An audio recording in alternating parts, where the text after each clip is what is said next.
Good morning, guys. It's Chris here, your favorite Californian plumber, here in sunny Southern California.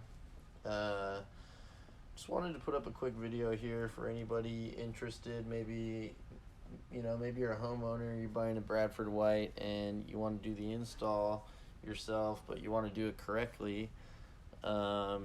This is something Bradford White now requires their heaters to have in order for them to guarantee their warranty. Um, it's called a gas drip leg, and this is a 50-gallon water heater, so it's half-inch pipe that you use. I'm going to be using half-inch galvanized steel because I feel like it looks really nice in contrast with the Bradford White's coloring. And I just think that and also, you can use black iron pipe, but I feel like the galvanized steel just looks nicer, and the black iron pipe stains your hands a little bit, so I'd prefer not to have my hands all black for the next call. One thing you want to make sure is you don't over tape this fitting, and you don't want to over tighten it. This piece here that's feeding into this aluminum, this housing here is made out of aluminum, and if you over tape or over tighten that little nipple there, you can crack that aluminum housing, and it actually cracks rather easily. You'd be really surprised. So that's one thing I caution you. Be very careful when tightening that. You don't want to over tighten it, okay? I usually just dope that fitting. I don't even tape it usually. I just pipe dope it. The next fitting we're going to be putting on is a half-inch galvanized tee. I usually screw the galvanized tee in after. Sometimes I'll have the nipple already threaded into the galvanized tee. But I've been trying to do things in a specific process lately, and I usually screw the galvanized tee in afterwards now to make sure that I like to do the gas stuff piece by piece. The pipe dope I'm using I found on my truck, and it's a little bit watery. It's watered down, so here in a minute you're going to see me run and grab I look for my other can of pipe dope, and I find it, and I'll show you the consistency difference. The one I'm using right now is a little bit more watery. I mean, it'll still get the job done, but you got to kind of glob it on, as where the other one is more of like a cake battery. See, here's the black iron tee. And yeah, that black iron, it just gets all over your hands. It's fine. You can still build the drip leg with it, and it's a little bit cheaper, and I may go back to using them for that reason, the fact that they're a little bit cheaper. But the black iron, it just stains the fuck out of your hands, man. It kind of sucks. So that's another reason I like the Galvi. So yeah, there's the tee. I always like to thread that tee on, make it nice and straight. Oftentimes you'll see me break out my level.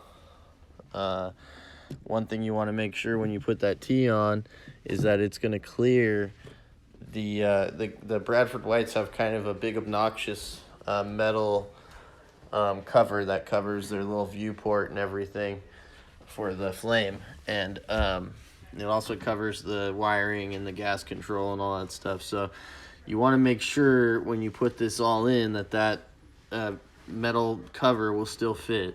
And believe me, there's been times where I've put my drip leg together, and the way I put it or whatever was interfering with the metal cover, and that can be a serious pain in the ass. So that's one thing you want to make sure after putting this all together, before throwing the heater up, that it clears.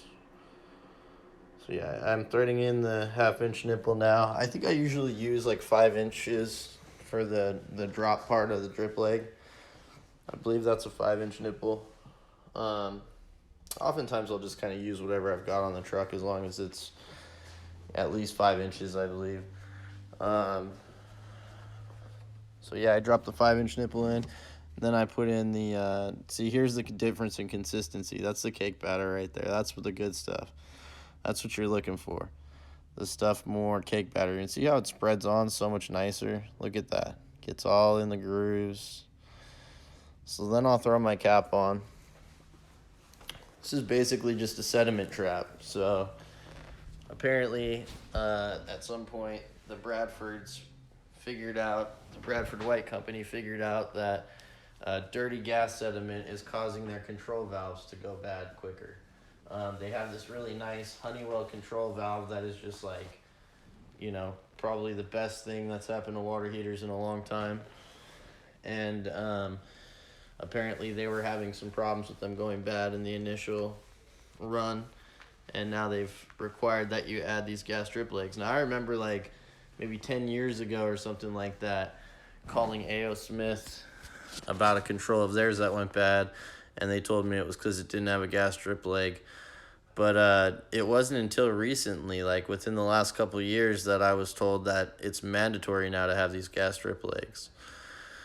I was never aware that our gas was that dirty here in Southern California, but it's something that the manufacturers require, and it's something we have to do. So it's something, unfortunately, you're going to be charged for as the customer, unless you decide, hey, I don't want to get one of those, and fuck Bradford White and their warranty. I'm going without the gas drip leg. I think we probably charge I think we charge $45 for a gas drip leg. But even if we charged you like $120 for a gas drip leg, I think it would be more than worth it to get the gas drip leg, just to be sure that your control is going to work and you're not going to have a plumber out to repair that control at some point. Because if the manufacturer has decided that the control was going bad because there was no gas drip leg, well then, it's probably smart to just believe what they're saying. Throw the money out there now versus having, you're going to go without hot water.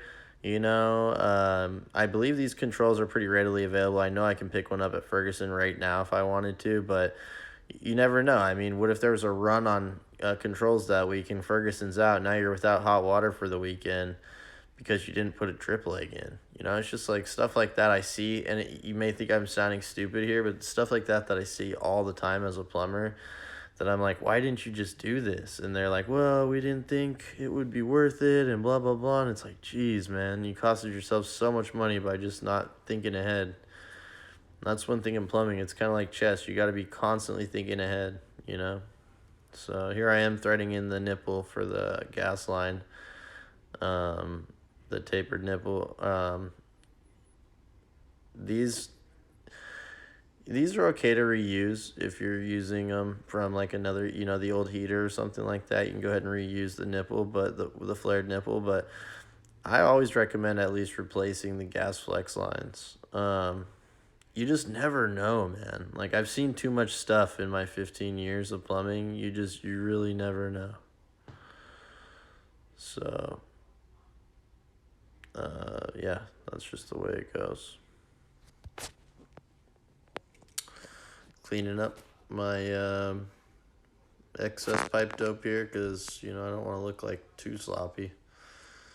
And, the pipe dope was really overkill here. I had already taped all the threads. The tape is more than enough. I'm new with these guys right now, and I had one leak, which was the first leak of my entire plumbing career, and it happened to be with these guys in my first month. And, I want to be able to put out the best product possible for these guys.